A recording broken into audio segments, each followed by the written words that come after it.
Olá, amigos do canal Teatro MF. Hoje eu e a Bia Capella estamos aqui no auditório do MASP. A gente veio acompanhar o ensaio de Hedda Gabler, um espetáculo que vai estrear nessa semana, um clássico de Ibsen, com direção de Clara Carvalho.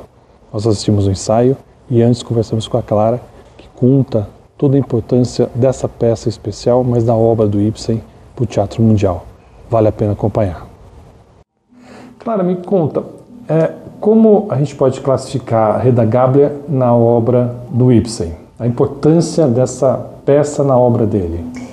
A Hedda Gabler foi escrita em 1890, né? E ela faz parte do ciclo que se diz que é o ciclo de ouro do Ibsen, que é depois de 1860, quando ele sai da Noruega e vai morar na Itália. Ele ficou muito triste com a recepção das obras dele na Noruega, lá em Cristiânia, né? E ele foi morar na Itália com a mulher. E aí ele começa a escrever, a partir de Brandi, ele começa a escrever as grandes peças dele.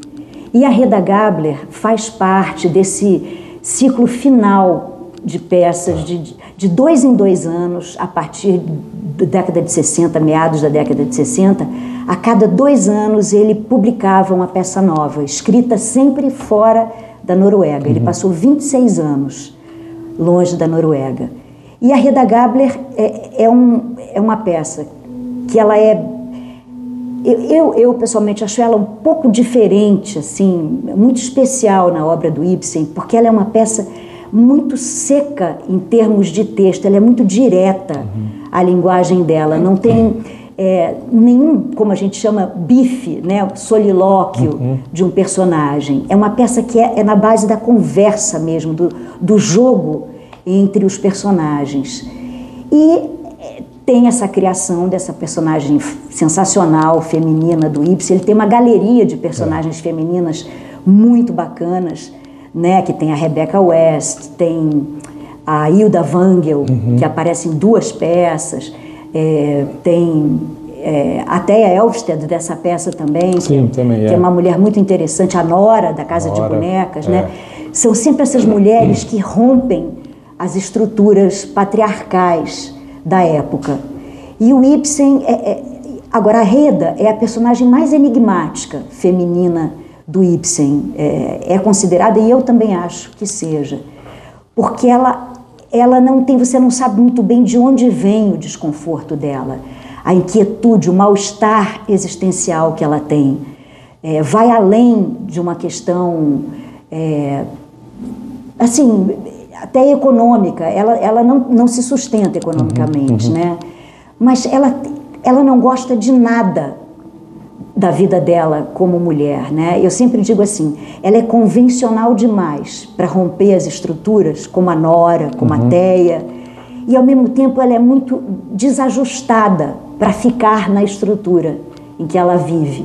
Então ela não quer ser mãe, ela tá grávida, é um spoiler, mas realmente ela está grávida, ela não quer ser mãe, ela não aceita isso, não deixa contarem para ninguém, né? Ela tem um desprezo profundo em relação ao marido, né, ao Tesman, e ela detesta a sociedade que a cerca, sendo uma mulher também muito convencional, que não rompe. Então, como a Nora. A Nora embora, bate, né, a porta e vai embora. A Nora é uma personagem que ela tem uma transição existencial enorme, né? Até a Elvsted, da Hedda Gabler, da mesma peça, também. Ela abandona o marido, ela tem enteados, não tem filhos, né? São enteados, mas ela vai embora, sem saber para onde, né? Eu juntei as minhas coisas, só o indispensável mesmo, o mais discretamente possível, e eu fui embora de casa, sem dizer nada. E peguei o primeiro trem para a cidade. Que coragem! O que mais eu poderia fazer? Mas o que você acha que o seu marido vai dizer quando você voltar para casa? Eu nunca mais vou voltar. Então você foi embora de casa de vez? Fui. Mas fazer isso assim, tão abertamente, não dá para esconder esse tipo de coisa. Mas o que as pessoas vão dizer de você, Thea? Podem dizer o que quiserem. Eu fiz o que eu tinha que fazer. Mas e agora? O que você vai fazer? Para onde você vai? Eu ainda não sei. Você acha que, como assim, fazendo, né, nossas elucubrações, poderia ser talvez uma das heranças que ela recebeu do pai, essa... Ah, né? Com certeza. A Reda, ela é filha de um militar, de um general, do general Gabler, que eu acho que ela herda do pai um piano, um quadro e a arrogância. E as armas, e as pistolas. São os quatro itens que ela herda. Ela não tem independência financeira, ela não é uma herdeira. Então, ela precisa se casar para poder ter quem a sustente. Sim. Isso é dito na peça. Ela não tem uma profissão, nem quer ter. Ela não sabe a vocação dela. A palavra vocação é uma palavra muito do Ibsen, que também é uma coisa muito interessante, né? Ele lida muito com as pessoas e as suas vocações. O que você busca, né? Para onde você quer ir? A Reda diz, eu não tenho vocação, eu não sei qual é a minha vocação.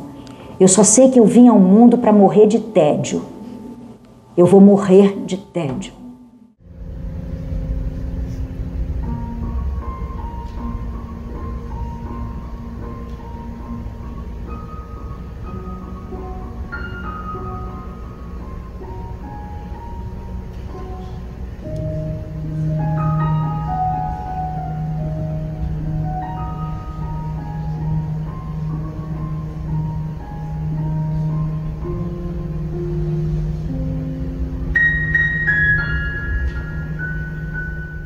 Então, a Reda, né, para voltar à sua pergunta inicial, esse ciclo de ouro do Ibsen começa com Brande, que é a penúltima peça em versos do Ibsen, porque aí ele vai virar um autor de peças em prosa. Ele deixa de ser um autor de peças em versos e passa a ser um autor de peças em prosa.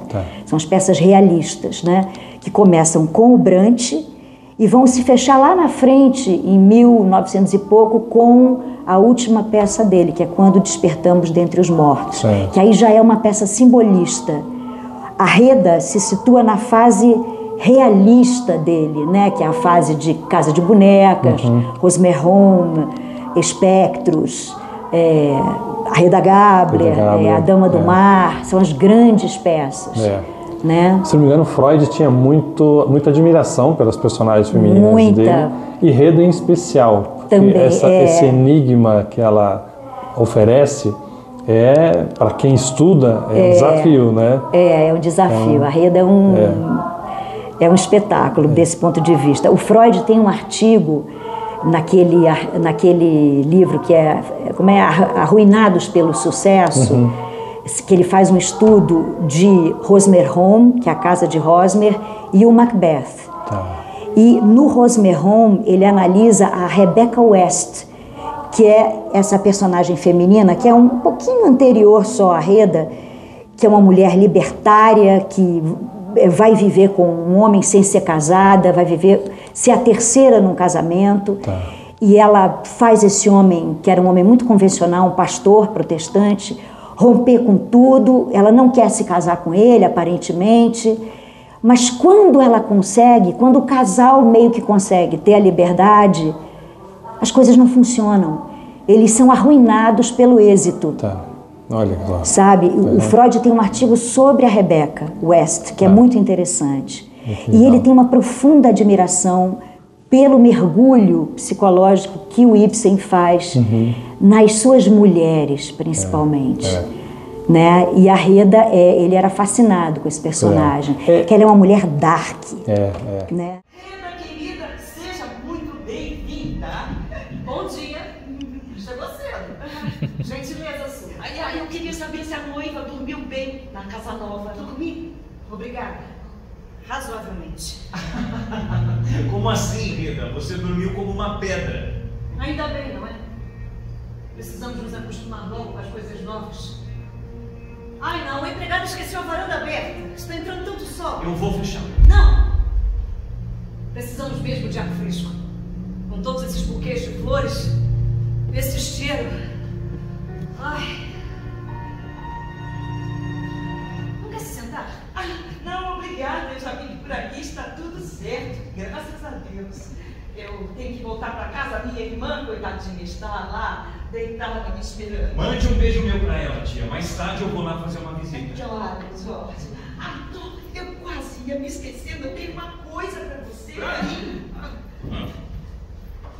Ah, eu não acredito, tia. Você guardou eles pra mim. Assim eu fico comovido. Reda, olha. O que foi? Os meus chinelos. Ai, você vivia falando desses chinelos durante a viagem. Pois é, eu senti tanta falta deles. Olha só. Eu estou vendo daqui. Mesmo doente, a tia Rina bordou eles pra mim. Eles me trazem tantas lembranças. Assim eu fico com ciúmes. Aqui bobagem. Que isso, Reda? Você agora faz parte da família, como os meus chinelos. Não vai dar mesmo pra ficar com essa empregada. Tô aberta. Ela esqueceu esse chapéu velho, horroroso, em cima da cadeira. Reda. Imagina, entra aqui uma visita e dá de cara com esse chapéu. Reda, o chapéu ainda te ajuda. Meu, sim, Reda. E não é velho. Eu não olhei direito, desculpe. É a primeira vez que eu estou usando, a primeiríssima vez. E é muito bonito. Também não exagere, Jorge. Ele que compara, não sei se agora me falha a memória, Freud que compara ou faz uma ligação com Iago de Otelo ou não? Sim, tem um artigo, não é o Freud não, é um outro autor que faz uma comparação das motivações obscuras de né? Reda, que é como Iago. A Reda, a gente não sabe o que ela quer, ela não explicita o que ela quer, então ela é como Iago, porque o Iago também, ele faz uma trama, destrói aquele homem, o outro, né? Você não entende por quê. É uma mistura de inveja com... Você não entende a motivação profunda daquela inveja. Com preconceito, né? Porque Otelo era negro, mouro. E a Reda tem isso, é o imponderável, é o mistério do inconsciente, né? E também tem esse autor que fala sobre a proximidade de Iago e Reda, ele fala também que ela tem uma pitada de Cleópatra, de Shakespeare, porque ela também é uma mistura de Iago com Cleópatra, porque ela gosta da beleza, ela não quer nada que seja feio, ela gosta do espetáculo. Entendi. Ela quer que a morte seja bela, ela quer o suicídio bem feito, com o tiro no lugar certo, que não seja feio, que não seja tosco. Tosco, né? Sabe? Talvez essa consciência da sua precariedade seja o maior castigo da vida dela? Ah, sim, com certeza. Né? A irrelevância, o aburguesamento, a vida burguesa, tacanha, de classe média, ela explicita isso no texto. Né? O inferno é eu ter que viver nessa vida pobre, de classe média. Isso aqui me mata. Ela diz isso, sabe? E tem essa coisa super avançada, né, do Ibsen, que ele tem um tratamento que é o que o Shaw também tem nas peças dele, o fundo econômico disso. Não é que a pessoa também é deprimida assim do nada. A pessoa, aquelas mulheres do final do século XIX, elas não têm lugar ainda. Elas estão lutando para ter alguma possibilidade de trabalho econômica, elas têm que ganhar o próprio sustento para poder terem ser independentes. Então elas almejam uma independência e ainda não sabem para onde se virar. Não tem opções para conquistar essa independência. Exatamente. Você falou Shaw, você trabalhou em 3 peças pelo menos recentemente, assim, nos últimos anos, e esse é o seu terceiro passeio, vamos dizer assim, por Ibsen, agora como diretora, né? Me fala um pouco desse trabalho com Ibsen. Para chegar à Reda, você foi trabalhando e agora você está coroando essa... Tô me atrevendo. É um atrevimento dirigir da Reda Gabler. É um atrevimento, é um frisson, assim, é um desejo tão grande, sabe? Vem de tantas coisas. Em 2010, eu fiz sob direção do Francisco Medeiros, o Chiquinho, eu fiz Espectros, eu fiz a Helene Alvim, né? Que era uma heroína mais convencional, que não conseguiu sair do casamento com um homem que era terrível, né? Ela fica viúva de um homem e o filho dela herda a sífilis do pai e ela acaba ajudando o filho a se matar, né? Então, eu fiz Espectros com o Chiquinho em 2010, do Ibsen, e depois, agora em 2022, eu fiz O Inimigo do Povo, com o Zé Fernando, né, na direção, que era uma montagem com elenco de, né, negro e branco, era uma coisa muito bacana lá do Zé Fernando. Então, eu tive essas duas experiências, né, e eu gosto muito de Ibsen. Que ótimo, né? Quem sabe Casa de Bonecas, um futuro próximo, quem sabe? Quem sabe. Casa de Bonecas é fascinante. Seria também. Bom, né? É lindo. Nossa, eu amo a Nora. Eu não posso mais fazer como atriz, que eu não tenho mais idade, mas eu adoraria dirigir também. Seria bom, né? E nessa montagem tem execução de música ao vivo. Tem. Né? Como é que foi essa inserção? E a Nábia, que a gente sabe também do teatro musical, que canta e dança muito bem, também aproveita e canta um pouco aqui. Exatamente. Né? Como é que foi essa união, essa presença da música, da trilha sonora na montagem? O Greg Sliver, que é esse multi-instrumentista, né, que eu adoro, ele fez a trilha da Senhora Warren, da profissão da Senhora Warren, aqui no MASP, com a gente, em 2018, com direção do Pâmio, do Marco Antônio Pâmio. A trilha era dele. O Dilema do Médico, de 2023, que eu dirigi aqui também, do Bernard Shaw, ele fez a trilha. E eu já tinha assistido o Greg, o luxo que é ter o Greg em cena no Suênio, né, que a Denise fez como atriz, e direção do Nilton Moreno, que ele ficava lá, né? Isso. E no Outono e Inverno, que a Denise dirigiu também, do Lars Norén, né, que tinha o Greg acompanhando ao lado, presencialmente. Então eu tinha esse desejo muito grande de um dia fazer uma peça com o Greg, porque eu acho que música ao vivo é tão bacana, tão especial, né, que aí eu convidei, o Greg topou. Que legal. E ele está ensaiando com a gente há 2 meses e meio. Né? O Greg é disciplinadíssimo, está sempre ali. É um cara, ele tem uma partitura, ele usa o texto, né, como partitura musical. Olha só, ele né, faz as anotações faz. como partitura mesmo. Ele trabalha com a partitura do texto aberta e ele faz a partitura musical das inserções dele. Então é um negócio muito, muito bacana. Nossa, assim, dá outro clima até pro espetáculo, né? Dá um outro clima, é um negócio muito legal. A gente pensa que às vezes a trilha serve só para dar uma aliviada, mas às vezes não, até reforça. a sensação de sufoco, né, aquele momento mais difícil que ela vive. Né? E é uma coisa meio cinematográfica, né? Você tem aquelas pontuadas, às vezes dentro da própria cena, né? Ele vai passeando na cena junto com os atores. E aí eu tinha também no elenco a Nábia Vilela, que vem do musical, que já tinha feito comigo o Dilema do Médico, e que é uma super cantora, né? Uma cantora incrível. Além de grande atriz, além de grande atriz, além de ser uma figura sensacional e uma pessoa queridíssima. E aí o Greg, quando soube que a gente tinha a Nábia, ele trouxe essa parte de canto com a Nábia para fazer as transições, né, de cena. A abertura, as transições e o fechamento da peça.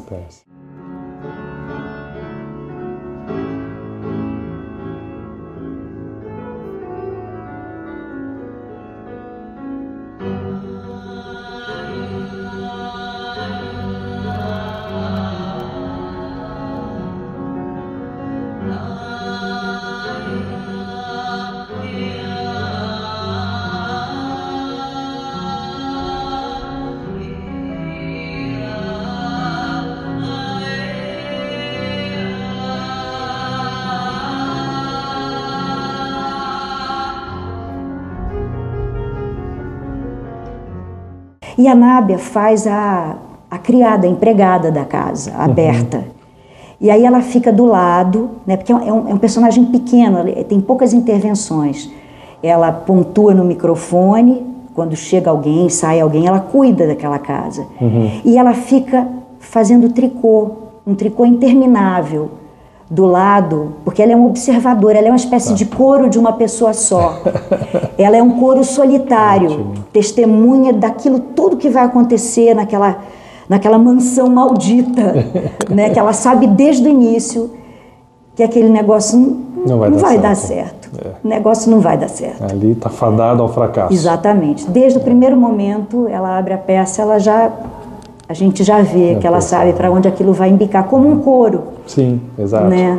Que acompanha e comenta, né? Acompanha e comenta e olha, e testemunha aquilo lá. Sabe mais do que às vezes as próprias pessoas que estão envolvidas naquela história, exatamente. Né? Os ela empregados sabe mais que eles. E ela criou o marido, né? Foi ela que criou o Jorge, que é o marido da Reda, coitado, tão desprezado. Então, tem tudo a ver mesmo. A presença dela ali, constante. E esse tricô interminável parece uma Penélope. Exatamente. Parece a Penélope tecendo eternamente, né? Exato. E isso eu vi que ela ficava ensaiando no canto ali e ela faz um tricô, ela faz muito bem, aliás. Olha tricô, e ela estava fazendo sempre um negócio, uma coisa, um chale e tal. Eu de repente achei aquilo tão bonito. Eu disse, olha, já né? Tá pronto, já tá. Né? Que bom. Ela pacientemente observa e aí fala no microfone. Chegou Eilert Lovborg está aí. E como continua fazendo. E volta ali pro tricô. Eu posso pôr aqui? Alberta, agora você tem um novo patrão e uma nova patroa. Foi difícil para mim abrir mão de você. Para mim também não foi fácil, dona Juliana. Foram tantos anos cuidando da senhora e da dona Rina. Mas vai dar tudo certo, Berta. O Jorge não pode ficar sem você. Você cuidou dele desde garotinho. Não consigo nem imaginar a dona Rina deitada lá sozinha, sem ninguém para ajudar. Aquela garota nova não vai nunca aprender a cuidar direito de uma pessoa doente. Eu vou ensinar tudo a ela, Berta. Não se preocupe. Pode ser. Mas tem uma outra coisa. Estou morrendo de medo de não conseguir agradar a nova patroa. No começo, talvez, uma ou outra coisa. Muito bom. Né? E é um ofício, uma ocupação feminina, né? Dentro desse universo feminino, já no ocaso dele no final do século XIX. E é engraçado porque a Noruega vai ser um dos primeiros países a ter sufrágio feminino. É verdade. Em 1913. Então essas mulheres do Ibsen, elas são como que elas estão empurrando o limite, né? Elas são um sintoma desse desconforto feminino que está empurrando ali o final do 19, né? É ótimo. Muito bom. Obrigado, meu bem. Se me deixar falando que eu vou falando. Nossa, tá ótimo. Né? E assim, só mais uma coisa que eu acho que esse Ibsen veio agora porque o Shaw foi o autor que publicou o Ibsen na Inglaterra. Ah, tá. Ele só escrevia sempre em norueguês, né? E aí o Shaw e o William Marshall, que era o amigão dele, né? Publisher lá na Inglaterra, eles traduziram o Ibsen e publicaram na Inglaterra. E era uma coisa super escandalosa, né? O Ibsen era as peças não dava para fazer. Os espectros eram um escândalo. Porque a mãe mata o filho. Tudo bem que mata devagarinho, mas mata. Né? Mas sendo publicado na Inglaterra, você transforma aquilo em algo mundial, exatamente. Como se fosse Inglaterra, a França, eram os polos culturais daquele momento. Da época. Daí ele vai ser levado lá nos Estados Unidos, né? Daí ele vai virando uma celebridade. E dizem que o Ibsen, na Alemanha, ele já tinha começado a ficar famoso no final da vida dele, né? E ele ficava sempre num café, lendo, escrevendo e tal, e ele era muito metódico.